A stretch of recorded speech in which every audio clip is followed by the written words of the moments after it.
देवादिदेव भगवान महादेव शिव और जगतजननी मां जगदम्बा के चरणों में नमन करते हुए मैं यति नरसिंहानंद सरस्वती आज अमृतसर से हरिमंदिर साहब से लौटते हुए कुछ सवाल आज अपने हिंदू भाइयों से और हिंदुओं से पूछना चाहता हूं। सबसे पहले मैं आपका परिचय करवाना चाहता हूं। वो लोग जो लोग मेरे साथ गए थे, मैं उन सभी का आप लोगों से परिचय करवाना चाहता हूं। मेरे साथ सबसे पहले मेरे साथी और मेरे सबसे पक्के लड़ाका योद्धा बाबा परविंदर आर्य जी मेरे साथ हैं, ब्रह्मचारी मनोज जैन जी मेरे साथ हैं, ब्रजमोहन जी मेरे साथ हैं, विक्की यादव ये इस समय गाड़ी जो चला रहा है मेरा शेर, और पीछे वकील साहब और सोनू। हम सब लोग आज हरिमंदिर साहब से आ रहे हैं। कल तक मैं ये बात समझता था कि नवजोत सिद्धू ये भारत का गद्दार है और ये पाकिस्तान जो गया था ये बहुत गलत गया था। कल शाम जब मैं हरमंदिर साहब गया और हरमंदिर साहब में मैंने हरमंदिर साहब जिसे गोल्डन टेम्पल स्वर्ण मंदिर भी कहा जाता था, गोल्डन टेम्पल, उसका नाम कुछ वर्ष पुराना जो नाम था क्या है, तो हरिमंदिर साहब के अंदर जब मैं वहां गया तो मुझे कुछ ऐसी बातें पता चली जो मेरे लिए बड़ी विचित्र थी।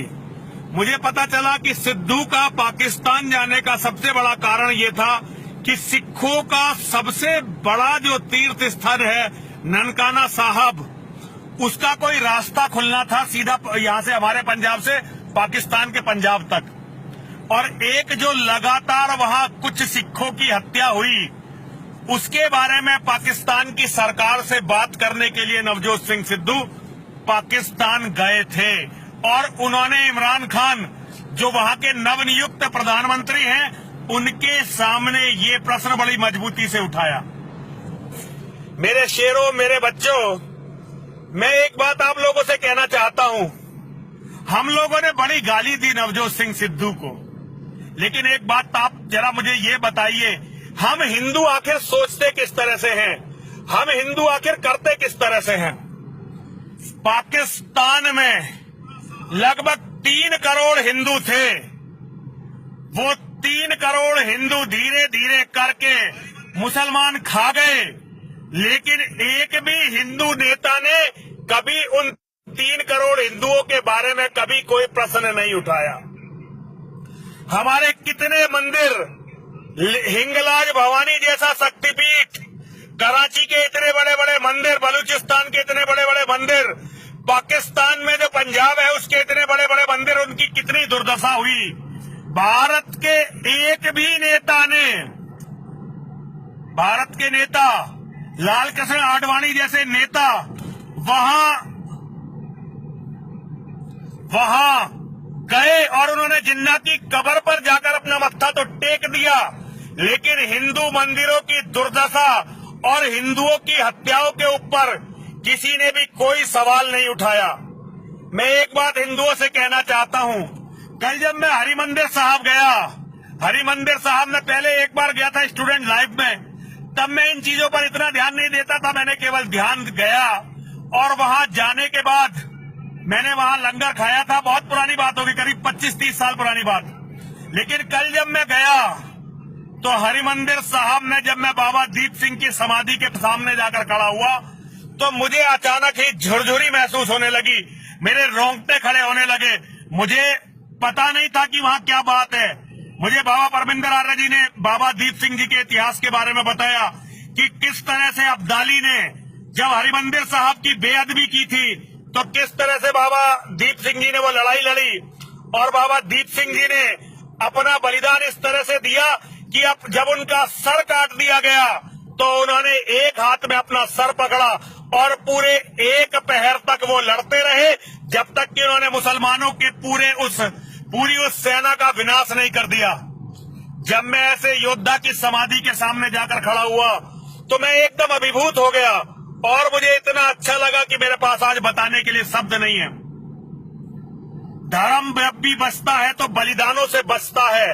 धर्म जब भी बचता है आज तक मैंने किसी भी हिंदुओं के मंदिर में इस तरह से धर्म के लड़ने वालों की कोई समाधि नहीं देखी। हरिमंदिर साहब जिस तरह से सिखों के बलिदानी इतिहासों का प्रचार कर रहा है, हिंदुओं का एक भी मंदिर क्या हिंदुओं में बलिदान देने वाले नहीं थे? एक से एक बड़ा योद्धा, एक से एक बड़ा वीर जो सनातन धर्म के लिए लड़ा हिंदुओं में पैदा हुआ है, लेकिन हिंदुओं ने किसी भी वीर की गाथा को अपने मंदिरों से नहीं गाया। हमारा ये पाप हमें लेकर डूब गया। और सबसे बड़ी बात, बहादुरी की दास्तान हरिमंदिर साहब का कोना कोना सिखों के द्वारा दिए गए बलिदानों के कारण आज रोशन है।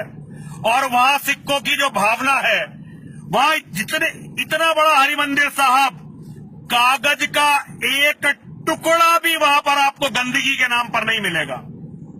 कागज का एक छोटा सा पुर्जा भी गंदगी के नाम पर नहीं मिलेगा। चारों तरफ उन्होंने प्याऊ लगा रखे हैं। बड़े बड़े घर की महिलाएं, माताएं, बहनें, बेटियां और बड़े बड़े घर के बुजुर्ग, नौजवान बेटे वहां सबको पानी पिला रहे हैं। रोज लाखों लोगों को वहां लंगर खिलाया जा रहा है। आदमी को खाकर, लंगर खाकर उठता नहीं, उसकी थाली को उसके हाथ में से ले लेते हैं। मेरी समझ में नहीं आता हिंदू कब तक दूसरों की बुराई करता रहेगा। आज मेरी समझ में आया कि नवजोत सिंह सिद्धू के लिए खालसा की, अपने पंथ की, अपने धर्म की क्या कीमत है, किस लिए वो पाकिस्तान गए थे। लाखों करोड़ों हिंदू मर गए। उन हिंदुओं के नाम पर बहुत राजनीति हुई, लेकिन हिंदू के लिए ना तो किसी ने न्याय मांगा और ना ही किसी ने हिंदू को न्याय दिलवाया। आज जो हिंदू मरता रहा, हम सब लोग मिलकर उसकी लाश पर राजनीति करते रहे। कितने जबरदस्त ये राजनीति हमने हिंदुओं की लाशों पर करी है, इसका कोई भी जवाब आज इस देश में देने वाला नहीं है। केवल हिंदुओं की लाशें केवल राजनीति के काम आई। इसीलिए जब नवजोत सिंह सिद्धू गए, आज मैं बदतमीजी से सिद्धू के लिए नहीं बोलूंगा, क्योंकि हम हिंदू ना अपने धर्म के हुए ना देश के हुए, केवल और केवल नेताओं की चमचागिरी में और ये जो झूठे हिंदू संगठन है, पाखंडी हैं, इन हिंदू संगठनों के चमचागिरी में जो केवल नेताओं की चमचागिरी करते थे, हमने ना अपने भाइयों की रक्षा की, ना हमने अपनी बहनों की रक्षा की, ना हमने गौ माता की रक्षा की, ना हमने किसी चीज की रक्षा की। ये कितना बुरा हमने अपने लोगों के साथ किया है, इसका कोई भी जवाब देने वाला आज हम लोगों के बीच में नहीं है। मैं हिंदुओं से कहना चाहता हूं, आप सबके अपने अपने विचार हो सकते हैं, लेकिन जो लोग धर्म के लिए लड़ते हैं और जो अपने धर्म के लोगों का साथ देते हैं, सबसे बड़े देवता, सबसे बड़े दैवीय पुरुष, सबसे बड़े महामानव वही होते हैं। राम और कृष्ण की भी जो पहचान है वो धर्म के लिए लड़ने से है। हमने राम को, हमने कृष्ण को, हमने परशुराम जी को भगवान केवल इसलिए माना कि उन्होंने हमारे धर्म की रक्षा की। यदि वे हमारे धर्म की रक्षा नहीं करते तो हम उन्हें भगवान नहीं मानते। इसलिए हिंदुओं, मैं तुमसे कहना चाहता हूं, केवल झूठी राजनीति मत करो, केवल टुच्ची बातें मत करो, उनका सम्मान करो जो लोग अपने धर्म के लिए लड़ रहे हैं, और उनसे सीखो कि धर्म के लिए कैसे लड़ा जाता है। मेरी आज की बात यही पूरी हो गई। अब मैं बाबा परमिंदर आर्य जी से अनुरोध करता हूं कि वो कुछ मार्गदर्शन करें हिंदुओं का। सर्वप्रथम मैं अपने गुरु जी को नमन करता हूं, जिनके सानिध्य में हमें पंजाब में आकर के या सिख धर्म के बारे में जानने का शुभ अवसर प्राप्त हुआ। मैं नमन करता हूं पंजाब की इस वीरों की भूमि को, जो सदा से ही इस्लामियों से, जिहादियों से लड़ती रही है। यहाँ पर ऐसे ऐसे वीर योद्धा पैदा किए हैं। जब उत्तर भारत में मुसलमानों का, मुगलों का आतंकवाद चल रहा था, यहाँ पे हिंदुओं की बहन बेटियां सुरक्षित नहीं थी, हमारी जमीन सुरक्षित नहीं थी। उस टाइम पर यहाँ गुरु गोविंद सिंह ने खालसा पंथ की स्थापना करी हिंदू धर्म को बचाने के लिए, और हर हिंदू ने अपने घर से अपना बड़ा बेटा खालसा पंथ के लिए दिया।